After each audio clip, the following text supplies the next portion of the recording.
Hey, what's up everybody? I'm Quaver, and today I have a new guitar. Let's talk about it.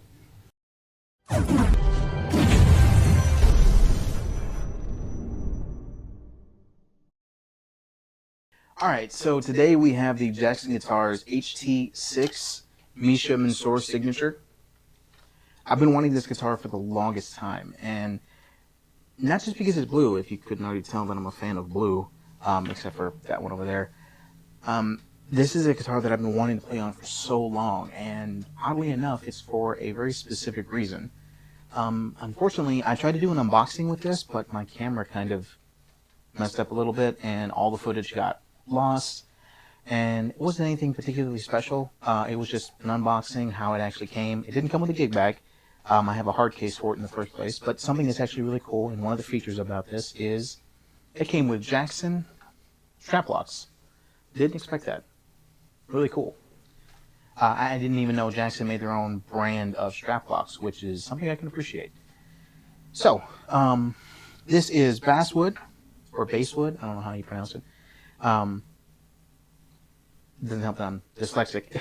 The finish on it is satin, and I love satin guitars. I played on every one of my guitars that I've had before has been either satin quality or pretty close to it. The matte finishes are something that are probably my favorite to touch or feel because of how it feels like it's not going to slide all over the place.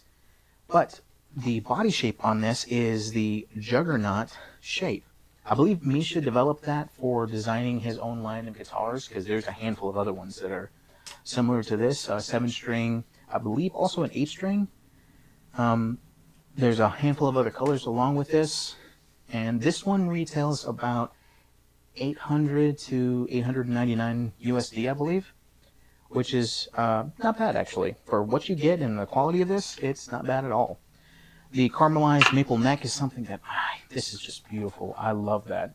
The quality control of this is immaculate.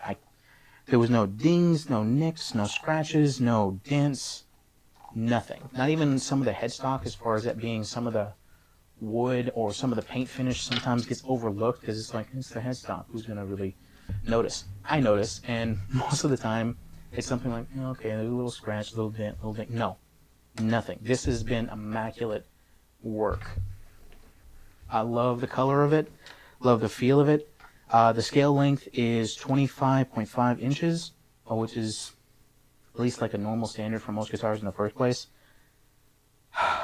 But the one thing I wanted to try with this guitar that I've never tried with on any other guitar, which is kind of like gambling a little bit because I didn't know if I was going to like it, but turns out I love it, and that is, it is a 20-inch fretboard radius. Super flat. It's almost like playing on glass. Comparatively, that one is a 15-inch radius. Really good. Still one of my favorite guitars that I play on pretty much all the time. Didn't know if I was going to like it. Took a huge risk, and it's probably going to be one of my first go-tos as far as picking it up and playing, recording, teaching with it.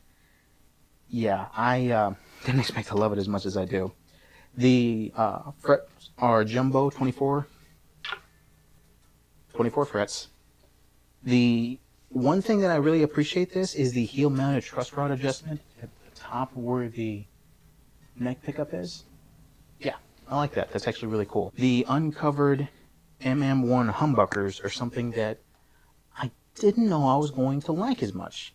They don't have much power to it. I believe the ohms, I'm not quite sure, because the ohms output or the power output wasn't really stated on most of their stock pickups, their website, all the research I tried to do. People took a guesstimation, and I believe, I'm not sure. I believe in the neck pickup it's about 8 ohms, and I think they said about 10 ohms in the bridge pickup, which just means whatever power output you need, depending on what gain or distortion or drive you're using, to go ahead and actually push through the amp and have the pickups actually be heard and more articulate. But this is still one of my favorite guitars I've ever played on. I'm happy with all of this, down to the smallest bit of details. Something I also really appreciate is it's hip shot like. It's not exactly hip shot. the bridge, all black hardware from the 5-way switch, volume and tone knob, as well as coil tap, meaning it'll turn into single coil sounding, which is really, really cool. It has string through body as far as how you string them or restring it. But the next thing that I actually fell in love with because of this guitar, my solar guitar, is locking tuners. Locking tuners are something that I never realized my appreciation for them until I had a guitar that didn't have them, or several guitars that didn't have them. Yeah, makes changing strings a breeze. Still one of my favorite features. But this is all nice and dandy and everything, but you're probably wondering, what does it sound like? Well...